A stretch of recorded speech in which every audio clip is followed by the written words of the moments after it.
This Groove tool demo shows how to use typing as a structuring mechanism for graph grammars. I'm starting with a predefined rule system. In fact, I'll use the ferryman example from the basic functionality demo. The start graph shows 6 nodes with labels indicating what the nodes represent, as well as a number of labeled edges. The choice of labels is completely free. There is also no mechanism to prevent or detect misspelling of labels. The labels have distinct functions. The editing demo already showed you how you can designate labels as being node types or flags. This already provides a little bit of structure. In this grammar, the boat, ferryman, wolf, goat and cabbage labels are clearly intended to be node types, and the left and right labels are flags. I'll speed up a little bit.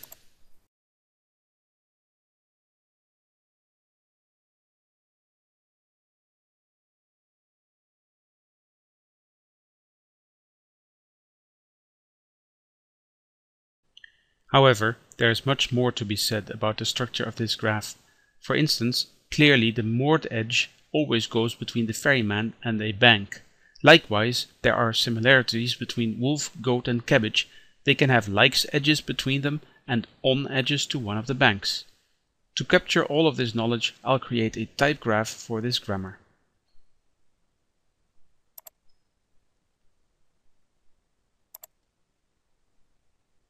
I now have in front of me an open editor for a type graph called type.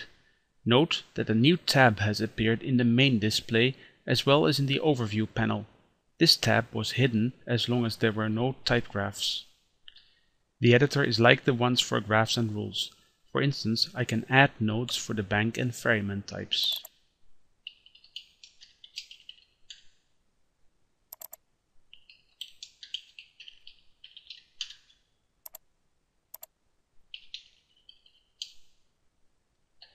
Note that the nodes are now sharp rather than rounded rectangles.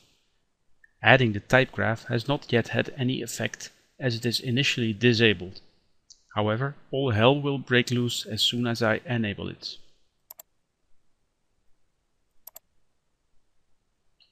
The simulator has sported a new error panel listing a lot of errors, and most of the rules have suddenly turned red. Let's select one of the errors in the panel. Note that the main display has switched to the final rule, which is where this particular error is located, that several of the graph nodes are overlaid in red, and that one is in fact selected. This is the erroneous node corresponding to the selected error. The error message here says unknown type, which is clearly due to the fact that we've not yet included the wolf type in the type graph, nor in fact the goat or cabbage types. Let me repair this. I'll switch back to the type graph for this.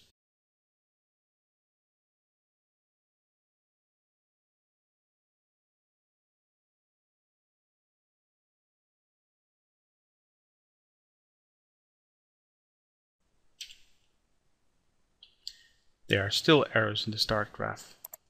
2 of them have to do with unknown flags.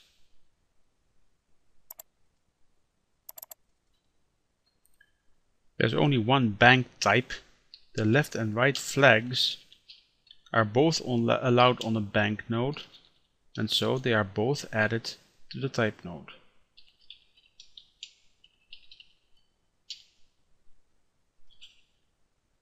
Only one error in the start graph remains. This one points to a typo. I named an edge like rather than likes. Let me repair this.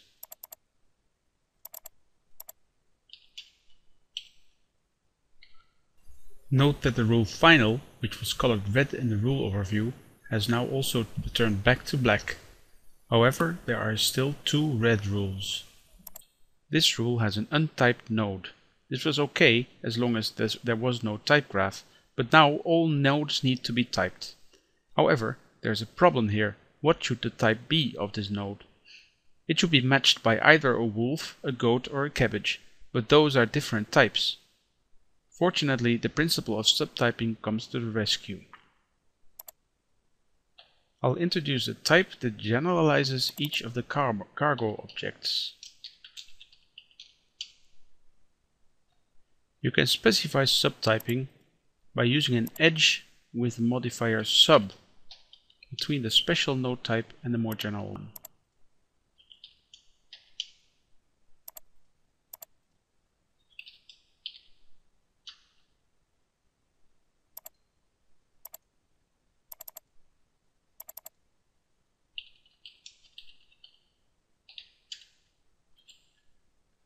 Unfortunately, this does not yet do the trick.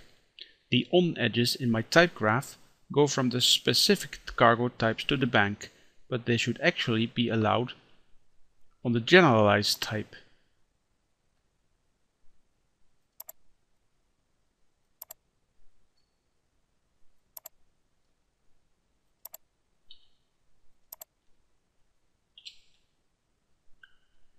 Now the cross-loaded rule is okay. The only remaining errors are in the eat rule. These are similar to the ones I just solved for cross-loaded. There are untyped nodes which should be labeled cargo, and the likes edge should actually be defined on the cargo level.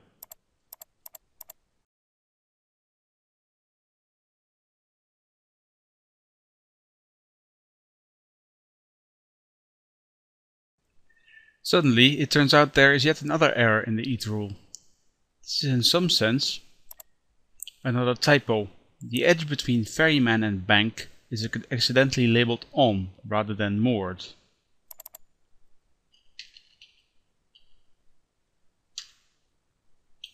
This is a good example of the kind of error that might take you a long time to hunt down without the help of typing. The grammar is now type correct. For the first time, the rules also show matches and we can simulate the rule system. This was not possible while the grammar contained errors. However, typing offers a few more features that I also want to share with you. For instance, though I have introduced a general type cargo, the graph does not actually contain any direct instance of this type. In fact, the type is abstract, meaning that it only serves as a generalization of other types and can itself not be instantiated, like abstract classes in object-oriented programming. We can in fact add this information to the type graph using a special modifier apps. Visually, this is shown by a dashed border and italic font. Now any rule that would attempt to create a cargo node is erroneous. Something similar can be done with the likes edge. Although it has to be specified on the general level among cargo nodes, it is not the case that likes edges may exist between arbitrary cargo objects. For instance, it would be an error for a cabbage to like a wolf, or for any object to like itself. To add this information to the type graph, we can also declare the edge likes to be abstract, using the same modifier, but now on the edge. Like abstract node types, abstract edge types cannot be instantiated directly. Instead, we have to add edge subtypes where they are allowed.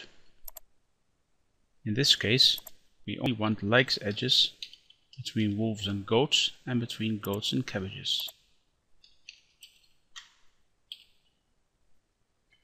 This is once more well typed. Note that subtyping of edge types, unlike the subtyping of node types, is only possible between edge labels with the same name.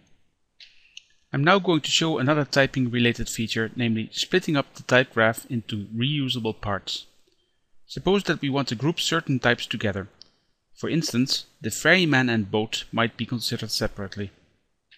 In that case, we can create a second type graph for them. I'll do this by copying the existing type graph and removing the irrelevant parts.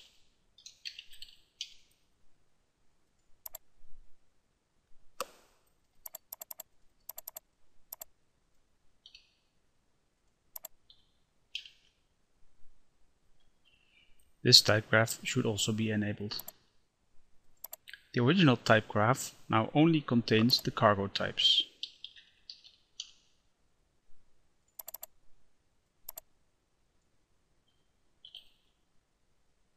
Unfortunately, I have now gone too far in dividing up the node types, as the on edge between cargo and bank can no longer be placed. We do have to include either bank in the cargo type graph or cargo in the river type graph. I'll do the first.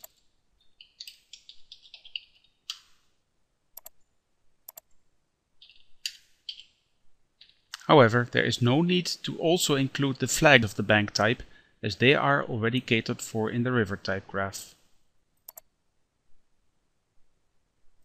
In fact, bank type can be declared as imported from the river type graph by a special modifier. In this demo, you have seen how to define a type graph and how to use subtyping. Moreover, you learned about abstract node and edge types. Finally, I showed you how you can decompose your type graph. Groove away!